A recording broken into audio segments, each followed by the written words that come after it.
আমাদের জীবনে এমন এক মেহমান আসছে যার আগমনে আরশের ফেরেশতারাও আনন্দিত হন।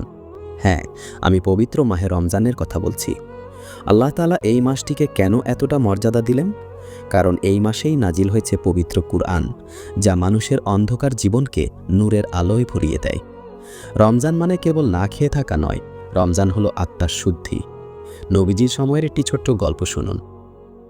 একবার নবীজি সাল্লাল্লাহু আলাইহি ওয়াসাল্লাম মিম্বরে ওঠার সময় ৩ বার আমিন বললেন।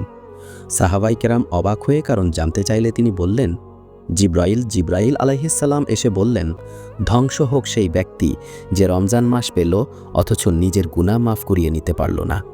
আমি তখন বললাম, আমিন। ভেবে দেখুন বন্ধু, রমজান মাসের সুযোগ পাওয়া কতটা ভাগ্যের ব্যাপার। এই মাসে জান্নাতের দরজাগুলো খুলে দেওয়া হয়, জাহান্নামের দরজা বন্ধ করে দেওয়া হয় এবং শয়তানকে শিকল দিয়ে বেঁধে রাখা হয়। অর্থাৎ আপনার সামনে জান্নাতে যাওয়ার রাস্তা একদম পরিষ্কার। রমজান মাসে আমাদের করণীয় কি? শুধুমাত্র পেটকে ক্ষুধার্ত রাখলে হবে না, আপনার চোখকেও রোজা রাখতে হবে যাতে তা খারাপ কিছু না দেখে। আপনার কানকে রোজা রাখতে হবে যাতে তা গীবত বা মিথ্যা না শোনে। আপনার জিহ্বাকে রোজা রাখতে হবে যাতে তা দিয়ে কাউকে কষ্ট না দেওয়া হয়।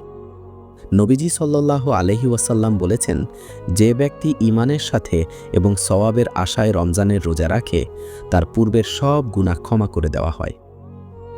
রমজানের সেরা প্রাপ্তি লাইলাতুল কদর। এই মাসের শেষ 10 দিনের মধ্যে লুকিয়ে আছে এমন এক রাত যা 1000 মাসের চেয়েও উত্তম। অর্থাৎ এক রাতের এবাদত আপনাকে 83 বছর 4 মাসের চেয়েও বেশি সওয়াব এনে দিতে পারে। তাই বন্ধু, এই রমজানকে অবহেলায় কাটিয়ে দেবেন না। হতে পারে এটিই আপনার জীবনের শেষ রমজান। যখন ইফতারের সময় হবে তখন আল্লাহ তাআলা ফেরেশতাদের সামনে গর্ব করে বলেন, দেখো আমার বান্দাদের, তারা আমার ভালোবাসায় তৃষ্ণার্ত থেকেও পানি